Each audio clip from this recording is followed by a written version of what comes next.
Coal. On one side there are those who see coal as evil incarnate, as a resource that must be immediately stricken from our energy future. If only enough federal dollars could be directed to them or through them for the development of green technologies. On the other side we have coal companies, the communities they employ, and the politicians who represent them, all claiming that coal is clean or can be made so, if only enough federal dollars can be directed to or through them for clean coal technologies. Somewhere in the middle, somewhere between the fanciful visions of a nation blanketed by tax-exempt solar panels and a few drip-fed megawatts created from coal by billion-dollar boondoggles, is reality. The reality is, Americans require transportation, heat, and power, and transportation, heat, and power require fuel. The choice between filling up at the pump or plugging in at the house is really just a choice between burning fuel as you go or having someone else burn fuel for you. Even if there is an uptick in the market for energy-efficient housing and residential solar power, for at least the next couple of generations, the U.S. will need to leverage its legacy fuel distribution systems. There are simply no sustainable systems ready to take their place. The government that both sides expect will pay for any conversion to new energy systems is flat broke. A government with a $13 trillion debt load cannot tax break everyone into solar nirvana any more than they can spend $500 million on each electric plant.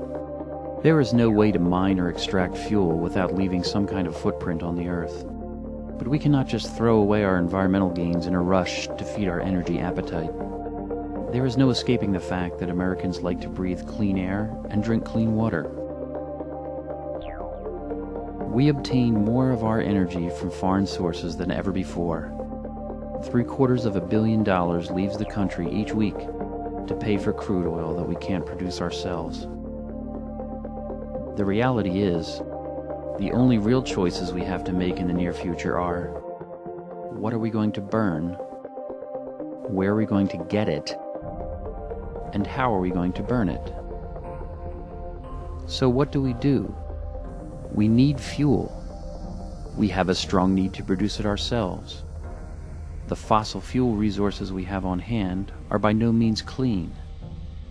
Yet we don't want to turn back the clock on environmental gains. So what do? Do we throw in the towel and let our nation flounder on the rocks of energy dependence to foreign powers? Do we abandon our environmental gains and burn dirty fuel using old technologies? Do we beg our bankrupt government for solutions and let only those who can afford to influence it direct its policies? Or do we combine the resources we do have and new technologies in the great American tradition of self-reliance and come up with a new way to meet our energy needs? Fortunately, we do not have to throw in the towel, or beg, or borrow.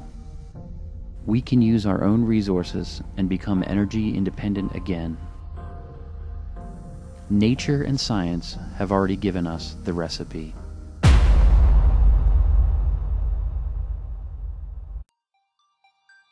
Supercritical water is a special form water takes when simultaneously heated to at least 374 degrees Celsius and pressurized to at least 3,000 pounds per square inch. Neither liquid nor gas in this form, supercritical water can dissolve substances that will not normally dissolve in water, substances such as coal. Existing techniques for getting water to the supercritical state involve thick-walled reactors and tremendous amounts of energy.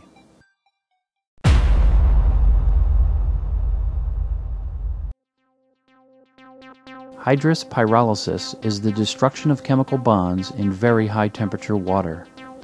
In fuel production, this entails the breaking apart of long-chain hydrocarbons, like those found in coal, into smaller chain hydrocarbons.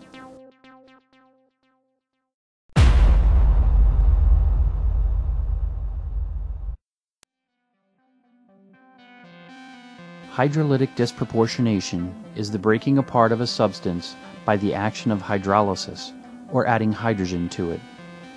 scientists are convinced that this process played an important role in the transformation of solid and waxy precursor compounds into the Earth's naturally occurring petroleum deposits. It's an old recipe, really. Nearly all the liquid and gaseous fuels on the planet were created naturally deep underground using some variation of this time-tested recipe, and men have been using parts of the recipe to create liquid fuels from solid sources for over 100 years. But it's been dirty and expensive, until now.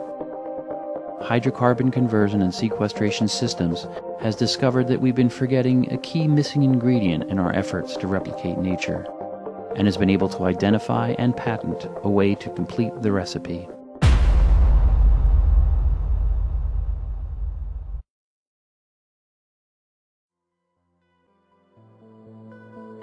In a completely contained process, water and finely ground coal of any grade are mixed together and pumped down a pipe to the bottom of a 10,000-foot deep vertical shaft. At 10,000 feet, the pressure of water from above and heat from an electrical resistance heater brings the water to supercritical conditions and the coal dissolves. In the superheated water, hydrous pyrolysis breaks apart the weaker chemical bonds within the coal's complex structure. Then, through the process of hydrolytic disproportionation, hydrogen ions, borrowed from the supercritical water, act upon the more resistant ring structures to break up the remaining long-chain hydrocarbons into simpler and more valuable liquid and gaseous hydrocarbons and byproducts, which are forced back up the pipe, collected, and if necessary, refined using standard existing technologies. Byproducts can be collected and sold for commercial purposes or be properly disposed of.